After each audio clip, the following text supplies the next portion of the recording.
안녕하세요. 미국 간호사 김미연입니다.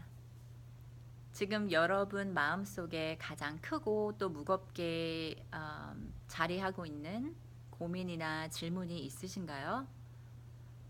그 고민들 때문에 혹시 머릿속이 너무 복잡하고 생각이 잘 정리가 되지 않는다는 느낌을 받으신다면 빈 종이를 한 장 꺼내놓고 거기에 차곡차곡 내 머릿속에 내 마음속에 쌓여있는 고민들이나 질문들을 그저 쭉 한번 편안하게 적어보시는 것도 도움이 되지 않을까 싶어요. 왜냐하면 머릿속에만 가지고 있던 생각들이 좀 이렇게 그야말로 실타래처럼 엉켜서 잘 풀어지지 않는 것 같을 때는 종이에 쓰면서 시각화시키면 조금 더 편안하게 우선순위를 매겨볼 수 있게끔 도움이 되기도 하거든요. 저는 그게 도움이 된 적이 여러 번 있었고요. 그리고 요즘도 플래너에 내가 해야 되는 일들을 쭉 적어보면서 어, 하고 싶은 또 해야 하는 일들을 적고 그 옆에 무엇을 가장 먼저 해야만 하는지를 또 이렇게 저만의 표시를 해서 해야 하는 일부터 차곡차곡 해 나가기는 합니다. 근데 그게 도움이 되더라고요. 좀 더 팬시한 공간이 필요하시다면 국제 간호사 길라잡이 마지막 쪽에 보시면 제가 엄청 높게 캘리포니아 코로나도 브릿지에서 점프하면서 뛴 사진이 있는 계획을 세워볼 수 있는 공간을 마련해 두었거든요. 그 부분을 활용해 보시는 것도 좋을 것 같아요. 네. 오늘은 무게감에 대한 이야기를 해보려고 해요. 그야말로 환자의 몸무게가 파운드가 내지는 킬로그램이 주는 무게감에 대한 이야기를 먼저 해볼 건데요. 제가 지금까지 간호했던 환자분 중에 가장 몸무게가 많이 나가는 분은 700파운드에 조금 못 미치는 환자분이었고요. 지난주에 간호했던 환자분 중에는 600파운드가 되는 환자분이 계셨어요. 킬로그램으로 따져보니까 272kg 정도 되더라고요. 근데 키가 큰 편이지만 거구는 아닌 사람이었고 그만큼의 체중을 가지고 있는 환자분이었는데 이 300kg에 육박한 환자를 간호한다는 것이 간호사 입장에서 어떤 의미를 갖는지 그 환자의 몸무게가 주는 무게감은 사실 영향력이 상당하거든요. 예를 들어서 환자의 ADL, Activity of Daily Living, 자기가 일상생활에서 어느 정도까지 스스로 자립적으로 일상생활을 해나갈 수 있는가를 조금 설명해 보자면 침대 모서리에 걸터 앉아서 일어나기까지 저를 포함해서 5사람의 도움이 필요한 정도의 수준의 일상생활 능력을 가진 환자라고 설명을 할 수가 있겠어요.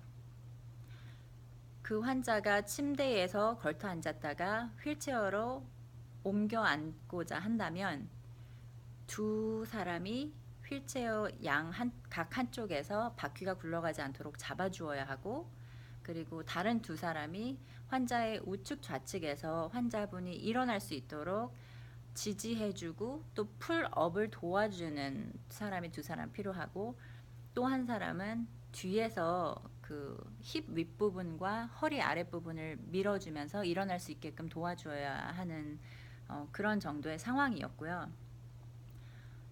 물론 저 혼자 한다는 것은 불가능할 뿐더러 안전한 방법도 아니기 때문에 항상 주위 사람들에게 도움을 요청해야만 하고요.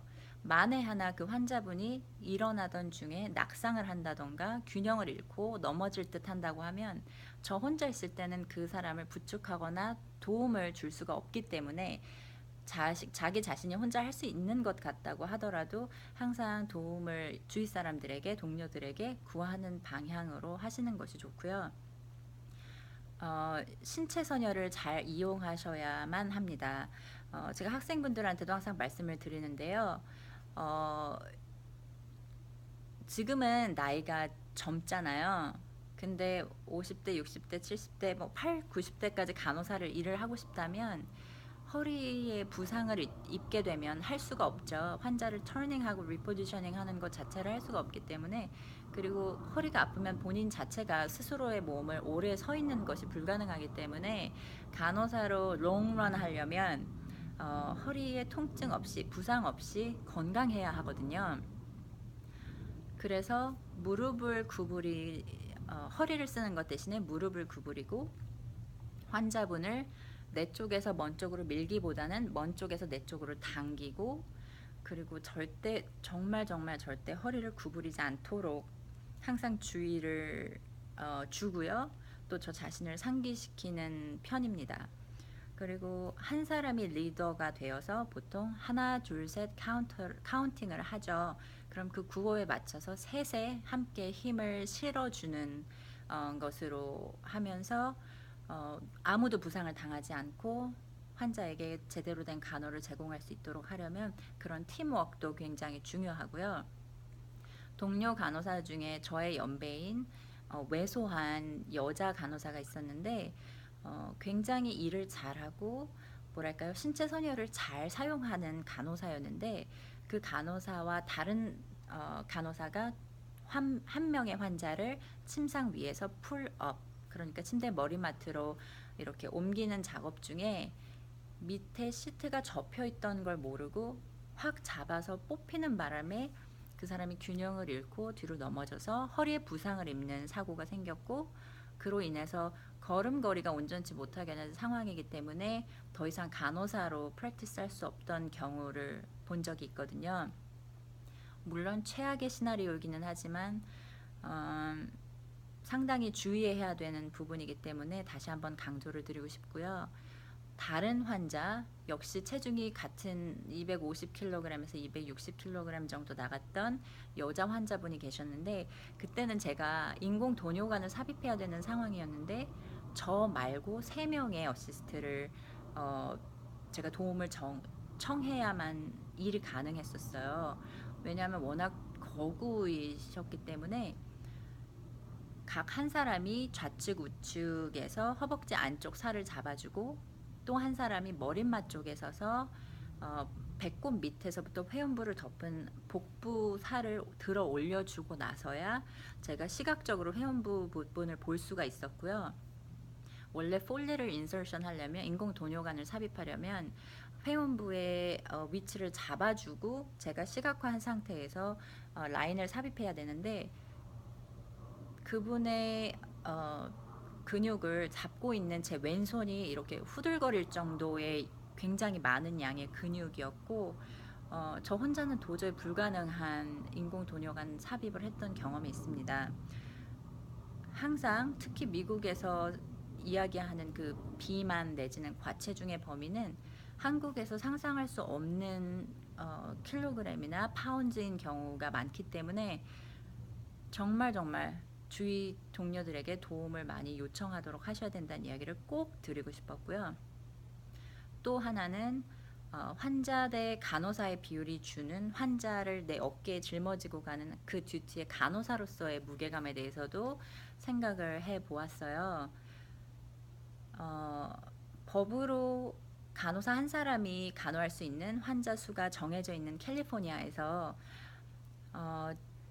말씀드렸다시피 응급실에 취업하면서 아니면 중환자실에 지원하면서 제가 근무하는 동안 환자를 몇 명까지 간호하게 되나요? 하는 질문을 할 필요가 없죠. 법으로 정해져 있기 때문에 중환자실 같은 경우는 중증도가 높으면 1명이고 그렇지 않으면 2명인 걸로 법으로 정해져 있는 상태이고요. 다른 주에서 온 간호사분들의 이야기를 들어보면 캘리포니아 간호사들이 굉장히 스포일 됐다고 이야기할 정도로 캘리포니아는 정말 간호하기 좋은 환경인 것만은 분명하다고 해요. 저는 다른 주에서 간호사로 일해본 경험은 없기 때문에 컴패러슨을 제가 직접 해드릴 수는 없지만 알캔사 주에서 온 대형 병원에서 근무하다 온 텔레메트리 간호사 같은 경우는 자기 듀티에 8명까지 커버를 했었다고 얘기를 해요. 저는 4명의 환자를 보거든요. 근데 생각해보면 8명에게 내가 지금 제공하는 똑같은 수준의 높은 간호를 제공할 수 있을까? 생각해보면 그렇지 못할 것 같은 생각이 들고요. 실제로 그 친구 이야기를 들어보면 현실적으로 불가능한 수준의 간호 인력 배치라는 이야기를 하더라고요. 그런 시스템적인 서포트가 이루어져야 환자의 질적 간호, 양적 간호, 그리고 안전한 간호가 가능하기 때문에 캘리포니아의 그 간호사 대 환자의 비율 같은 경우는 본인이 원한다고 하면 내가 해줄 수 있는 모든 간호를 해줄 수 있는 수준의 비중이 되거든요. 그래서 굉장히 감사하게 생각하고 다행스럽게 생각하고 있습니다. 여러 그 간호계의 분위기가 다른 주에서도 법으로 간호사 대 환자 비율을 정하자는 움직임이 꾸준히 계속되고 있고, 캘리포니아 같은 경우는 현재 너싱홈 세팅에서도 간호사 대 환자의 비율을 법으로 정해놔야 한다는 움직임이 예전부터도 있어 왔고 지금도 꾸준히 있는 상태이고요. 그 법안이 만약에 통과가 된다고 하면 널싱홈에서는 데이 시프트인 경우에는 간호사 한 사람이 환자 6명을 보는 것으로 뭐 예를 들자면 그런 정도의 퀄리티를 요구하는 법안을 통과하기 위해서 지금 굉장히 간호협회에서 노력을 많이 하고 있는 것으로 알고 있고요. 제가 알기로는 간호협회비는 없어요, 미국에. 다만 간호사 면허증을 리뉴할 때 그 리뉴하는 비용이 소요가 되고요. 한국 같은 경우는 한번 면허증을 받으면 그 면허증이 평생 유지가 되는 반면, 미국에서는 계속 액티브하게 살려놓을 것인지 아니면 휴면 상태로 돌려놓거나 뭐 어떤 다른 상황에 따라서 컨디션을 조정할 수가 있는데, 그 조정을 매년 every other year인가 2년인가 3년마다 한 번씩 하거든요. 그래서 라이센스 리뉴할 때 돈이 들고, 또 보수 교육도 매번 30시간씩 받아야 되고, 또 본인이 원한다면 각 협회에 자발적으로 멤버십을 가입하고 멤버로서의 프랙티스를 할 수 있도록 죄송합니다. 가입할 수가 있고요. 가입은 100% 자발적인 것이고, 그에 따르는 혜택은 예를 들면 시험을 응시한다고 할 때 그 협회에서 할인 혜택을 주는 시험이라면 어느 정도의 할인 혜택을 받을 수 있는 것들도 있고요. 각 협회에서 발간하는 협회지 같은 것에 노출이 되면서 좋은 정보를 받아볼 수 있는 그런 혜택도 있기 때문에 사람들도 하는 편이고, 저도 2곳에 소속이 되어 있고요. 여러분과 나누고 있는, 또 책을 통해서 나눈 많은 정보들이 그 협회에서 보내주는 그런 매거진에서 많이 정보 소스를 얻어서 제가 더 리서치를 하게 되는 것도 있고요. 그래서 자기 개발을 원하는 사람은 할 수도 있고 굳이 관심이 없는 사람은 하지 않을 수도 있다는 점, 그리고 제가 멤버십을 가입한다고 해서 저한테 뭐 하나 더 잘해주는 건 따로 없어요. 우리 멤버니까 뭐 어떻게 해주겠다 이런 건 없지만, 본인이 찾아보면 받을 수 있는 또 혜택들이 있거든요. 그 중에 하나가 장학금 혜택이고, 그 중에 하나가 프로젝트를 진행할 때 받을 수 있는 그랜트 같은 그런 또 베네핏이 있거든요. 그래서 여러 가지 각 협회마다 또 특징이 또 따로 있고, 그래서 자기가 원하는, 또 자기에게 필요한 그런 협회를 선택해서 가입하면 되겠습니다. 그 무게감의 이야기를 하다가 이렇게 교육까지 이야기가 넘어왔는데요. 어디서 어떤 간호를 현재 하고 계시던 자기 자신의 신체 선열을 잘 활용하는 것은 정말 중요한 일이고요. 그리고 오래 서 있는 직업이다 보니까 허리 아프고, 특히 뭐 수술방 같은 경우는 정말 몇 시간씩 서서 수술 도구를 붙잡고 있고, 정말 손다리가 떨릴 정도로 근육에 무리가 오는 그런 시술들도 많고, 또 피지컬 테라피 쪽에서, 리헵 쪽에서 일하시는 분들은 환자분이 균형을 잃다 보면 응급 상황에 대처해야 되는 상황이 생기기 때문에 또 신체를 사용할 일이 많고, 또 중환자실 같은 경우는 특히 중환자실은 홀리스틱 케어, 또 홀케어, 전인 간호를 하기 때문에 간호조무사도 없고 그냥 간호사들이 피딩부터 클리닝까지 다 하는 경우가 많거든요. 그럴 경우에 정말 거구의 환자를 내가 2시간에 한 번씩 리포지셔닝 해야 된다고 하면 그 허리에 오는 무리감은 말로 표현을 할 수가 없을 거예요. 그래서 평소부터 건강 관리를 잘 해놓으시는 것이 굉장히 중요하고요.